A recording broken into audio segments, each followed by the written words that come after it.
The ASN Podcast, powered by your favorite attorney, Nelson Gevorkian Esquire. Welcome into the Armenian Sports News Podcast. I'm your host, Andre Kachaturian, and today we're joined by Roma Kalantaryan, a boxing strength and conditioning coach at KD MMA in Montrose, and he's also notably the boxing coach for Arman Tsarukyan. So, Roma, how are you today? I'm good, man. How are you? Doing well. Thanks for joining us. You're in Las Vegas. So what's going on? You know, you are there not for fighting. You're there for a special reason.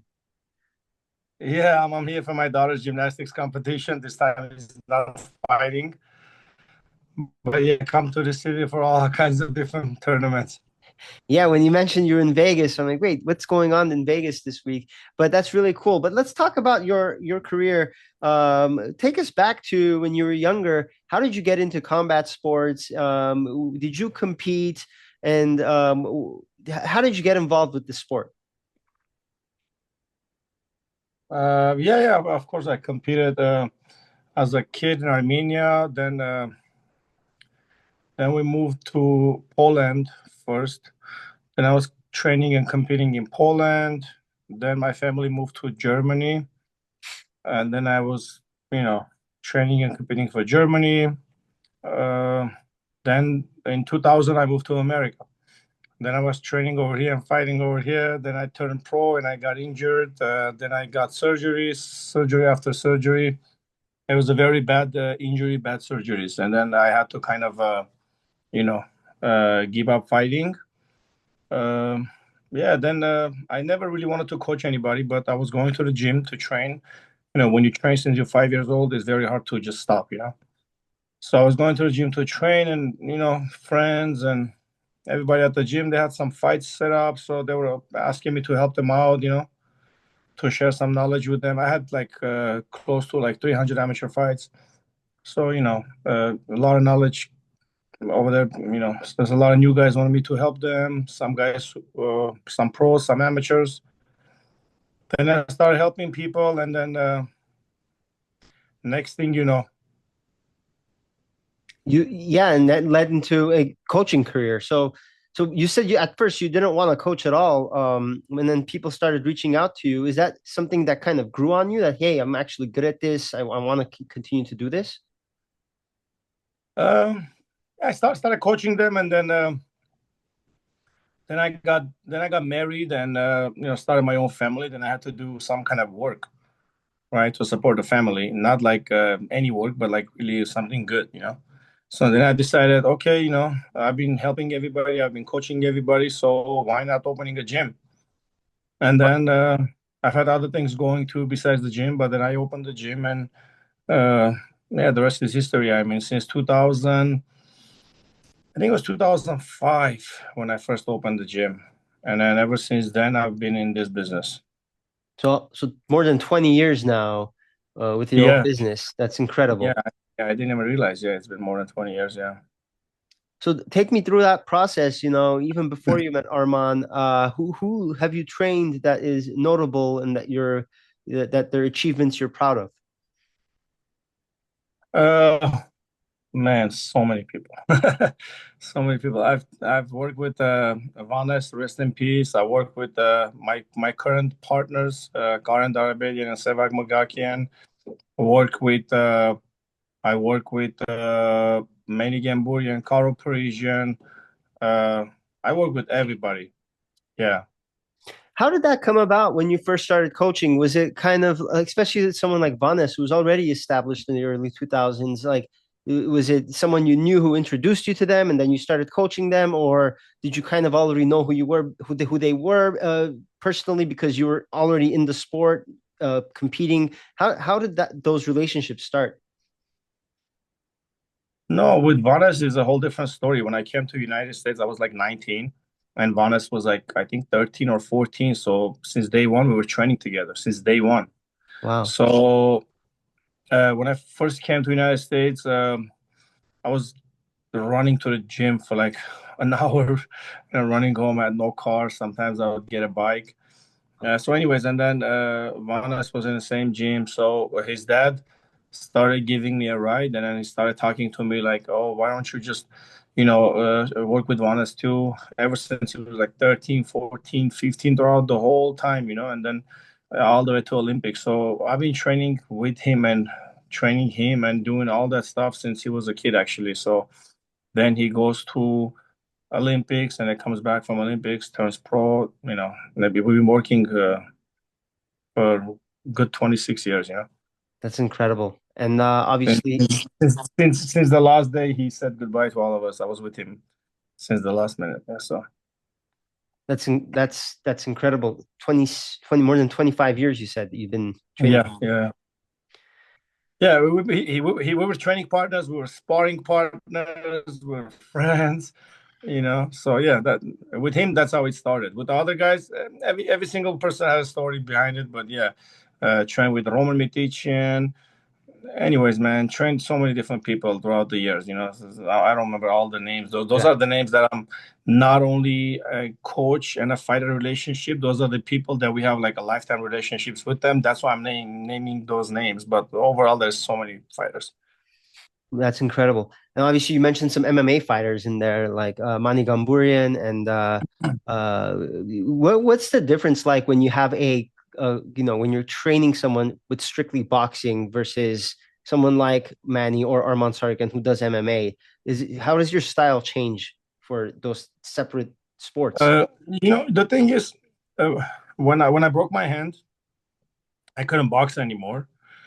And then when we're done with those surgeries after 1 year, I couldn't really punch or anything for a long time. I was going through therapies and stuff. So I went to Hayastan MMA with Gokor Chivichin and I Mhm. started grappling over there. Mm. And I had a big background with kickboxing. When I was a kid in Poland, I did good, like close to 50 or maybe more fights in kickboxing.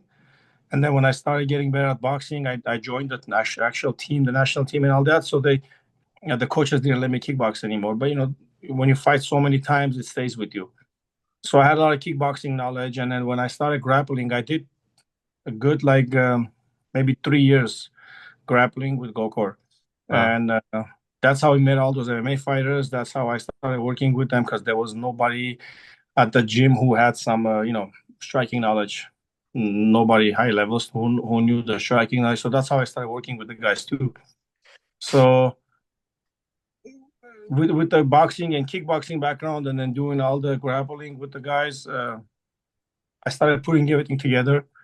Uh, I guess when you're in it, it's not that hard, I guess. I don't know. That's awesome. So take me back now to the recently, obviously you've been notably Arman's boxing coach. How did you meet Arman? Okay, so this is when I closed my gym. When I closed my gym, right around COVID time.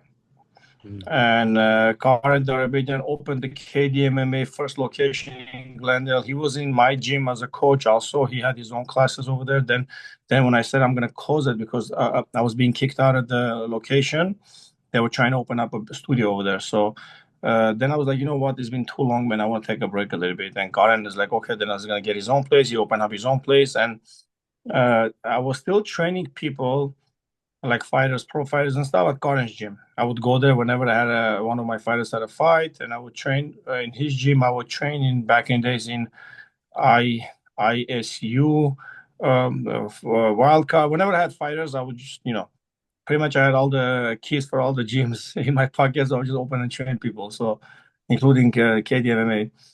So then I've had the world champion, boxing world champion at that time, Alexander Besputin. He's retired now, and I don't know who actually gave Arman my number, but he called me. Oh, I think Vartan Sholinian, I think might have been. Yeah, I think it was him. He gave Arman my number. This was like 2019, I think. Yeah, I think 19, like right around COVID time. So or before COVID, maybe I don't know. So he called me and he's like he's in America, he's in the US. He wanted to train. So he came. We worked that day a little bit, like an hour maybe or so. Then he asked me, or he loved that he asked me if he can just make that regular, like whenever he's here. And ever since then, it's just been going like this. Yeah. I mean, back then, 2019, he was nowhere the star that he is now, and he is, obviously he's improved quite a bit. He's obviously fantastic grappler, wrestler. How have you seen his boxing abilities improve since when you first met him until now? Everything improved, man. Everything. His knowledge about fighting improved. His IQ in fighting improved. His strength extremely improved. His speed improved. His timing improved. His kicks, his punches.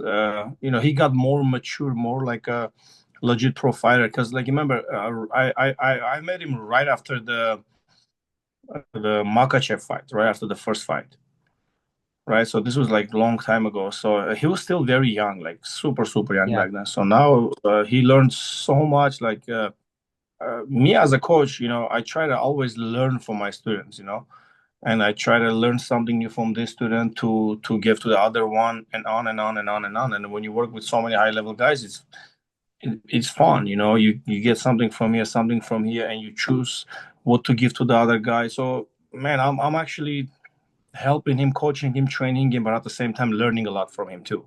What That's have how you good learned? he is. What have you learned from him over the years? Discipline, number one thing that I've like admired his discipline. It doesn't matter what this guy does. uh, Whatever you see on Instagram or social media, trust me, when he's done with all that, he's training that day.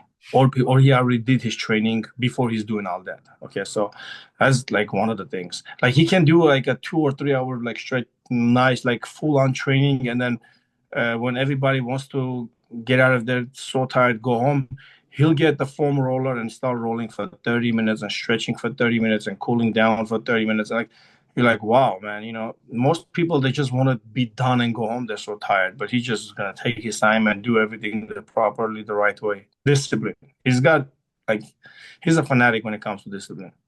So you're telling me those videos of him eating all that food is just for Instagram?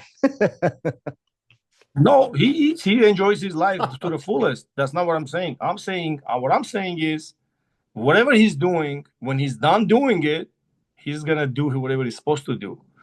Or he already done it before and Yeah, now he's enjoying it. You know what I mean? So it doesn't matter what he does, he's gonna get his work done that day. that's Like incredible. I'll tell you a story. We were in a fight in Vegas, and we finished the fight. I think this was the Alvarez fight, I think. And then he said, "Coach, I'm gonna stay in Vegas for a couple of days. I want to enjoy a little bit, have fun after the fight." I'm like, "Okay." So I fly back on Sunday, right? I fly back on Sunday morning. I get there and I'm like trying to call him like 1 p.m., 2 p.m., see what he's up to, see how he is, if there's any pain after the fight. Because normally, like right after the fight, you don't feel a lot of pain. And then sometimes you wake up the next morning, oh, my shoulder, my knee, my this, my that, like my hand, whatever. Yeah. So I call him, he's not answering. I'm like, okay, he's probably sleeping, or I don't know, he's probably out eating. Anyways, I call a few times and I stop calling. So he calls me like 7 or 8 p.m. And I'm like, hey man, where have you been? You're good. I just wanted to make sure you're okay. There's no pain, no injuries, because right after the fight, sometimes you don't feel it. It's like, yeah, everything is good. I was on a bike ride. I took a bike and I went for a ride. The guy went for like 100-mile bike ride on a desert. He went from like 8 a.m. He came back at 8 p.m. The people with him, they were like dying. They couldn't even keep up with him. Like, okay, we had to let him go because they were all with him. Like, so he had a fight right before, okay, and this is on Sunday, the next day after the Yeah. fight. So he works, man. He works, and everything he's getting, he deserves it, because not everybody works like that. Only like 0.0001% works as hard as he does. So So this guy really works. with that said, have you trained anybody in your career that has any sort of at that same level of discipline as Arman does?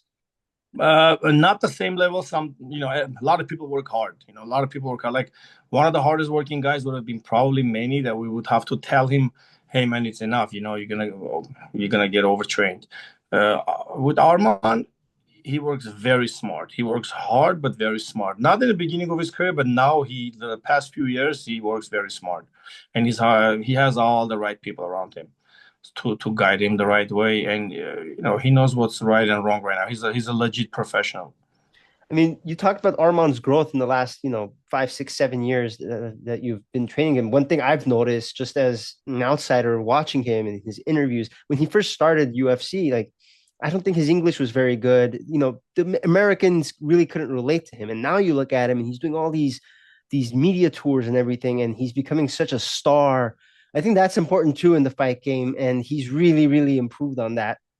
Um, how would you comment on he has such a funny personality. I think the people are just seeing it now. Has he always been that way, or are you just seeing that come out now in the last few years? No, he's always been like that, man. He's always been funny. He's always been fun to hang around with. And just the fact that he learned English, even that shows how hardworking he is, how much he cares about everything.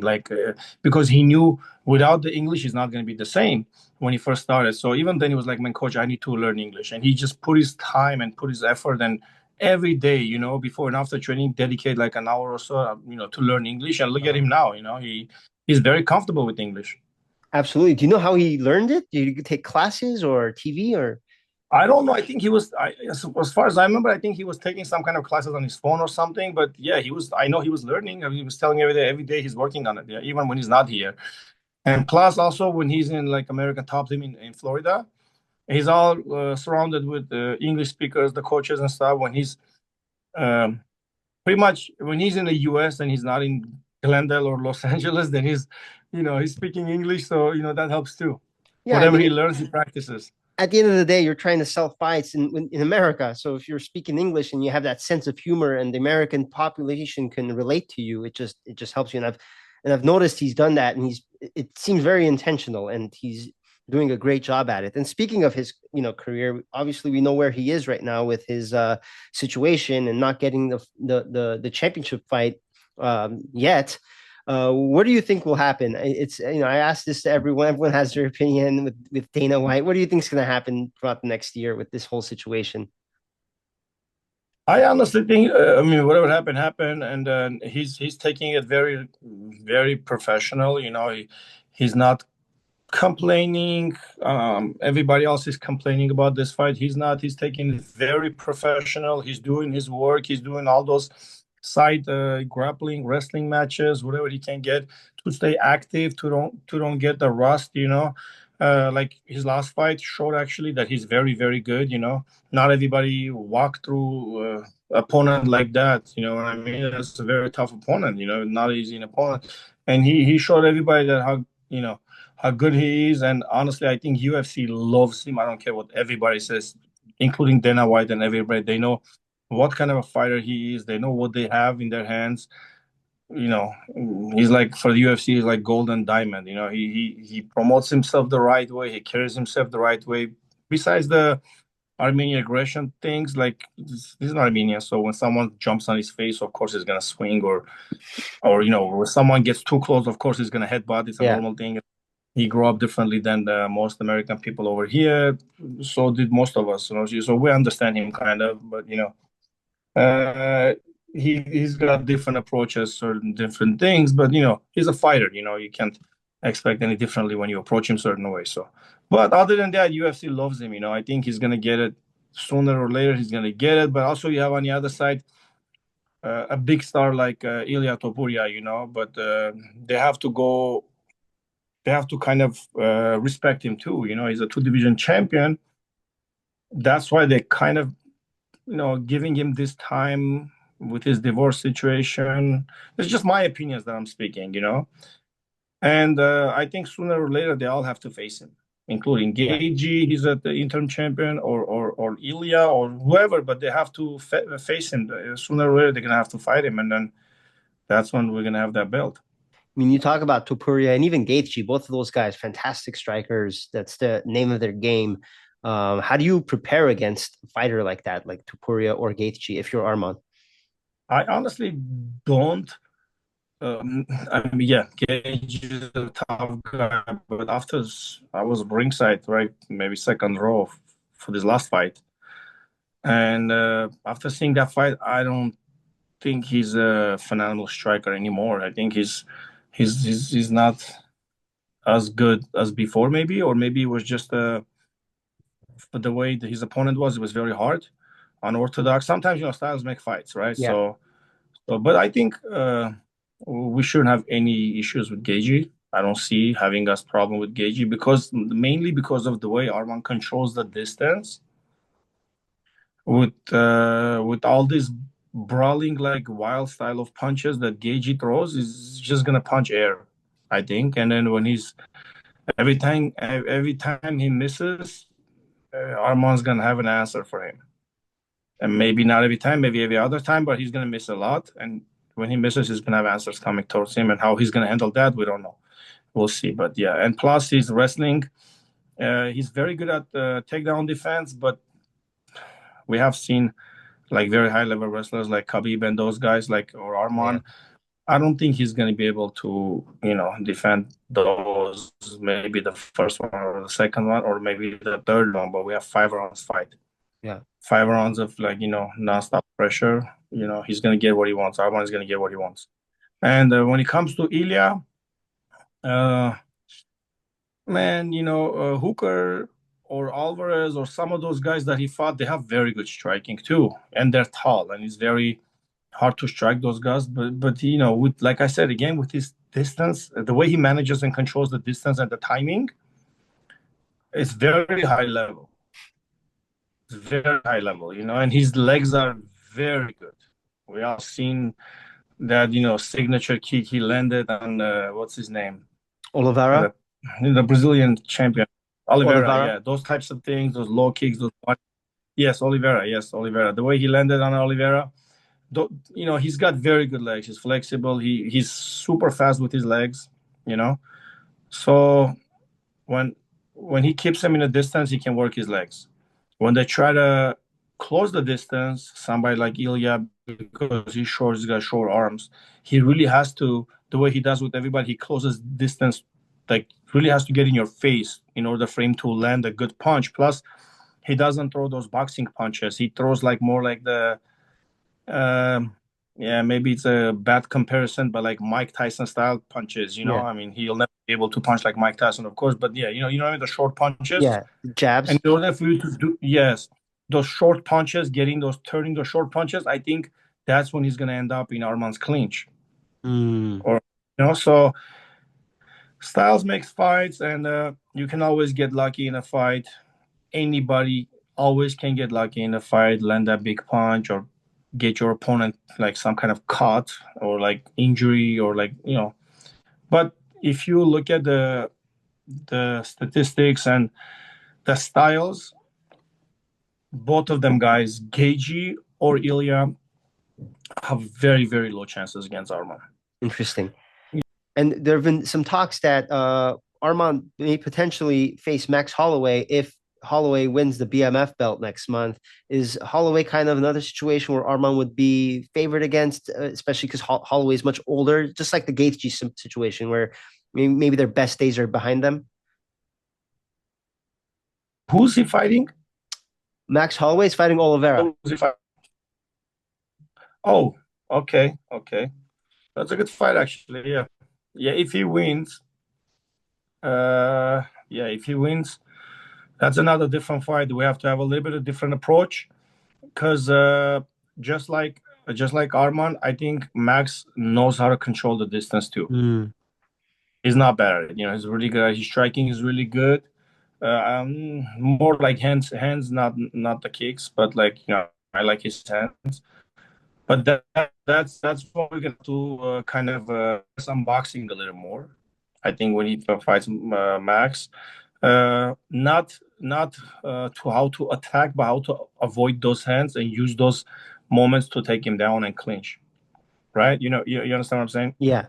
So I think that will be a little bit different approach, and also make the fight a little more physical in a clinch or on the ground. Would actually, I don't see him losing or having a hard fight against Max. I think he'll overcome that challenge too if that happens. That's interesting. Very interesting viewpoints there, Roma. Roma, last question for you. Let's say Arman, that day comes, he wins the championship belt. What would it mean for you to have been his coach and to see an Armenian win a UFC championship belt for the first time? Well, first of all, I think it's frozen again. Can you see me? I can see you, yeah. Okay, so first of all, we'll be such a big accomplishment for Arman and for our country, for every single Armenian on the planet. You know what I mean? It's a big thing. Like the Georgians, they have two champions. Dagestan had champions. Russia, small countries like us. Especially Armenia is a lot smaller than all the other countries I just mentioned. So it'll be a big thing. A lot of the young kids right now, they're motivated with Arman and they're training. They're working so hard. It will probably double up, right? It will double up. We have three gyms in Glendale and in LA, sorry. And so many kids, so many students that we have, and they're all it's a big motivation for all of them, right? So I think it will just go skyrocket up. Everybody will just, be motivated. For him, it will be dream come true, of course. I think the biggest accomplishment of his life, probably. For me, for me personally, I'll consider myself part of the journey for so many years now. It'll be a big accomplishment too, because of I've had boxing world champions, right? A few of them, and now we'll be a UFC world champion. You know what I mean? So, uh, yeah, I'll be extremely happy, man. Especially with Arman. Known him since he was like 22, I think, right? So Yeah. 22, and now he's like, full on grown old adult with two kids himself. Like, it'll be like, man, it'll be different, man. He's like my little brother. So, just seeing somebody like, doing something like that. Even now, I'm like, I'm proud of him every single day, man. Every single day, I'm proud of him. The way he carries himself with all these accomplishments, he's a big global star, big global star. Absolutely. And hopefully, Roma, what you're saying, it comes from your mouth to God's ears, and that happens. And Arman will one day be the champion. Yes. Thank you so much for taking the time, Roma. I really appreciate it. I know you're busy, but thanks again for joining and for this interview, powered by your favorite attorney, Nelson Gevorkian Esquire. And join us again next time on the Armenian Sports News podcast.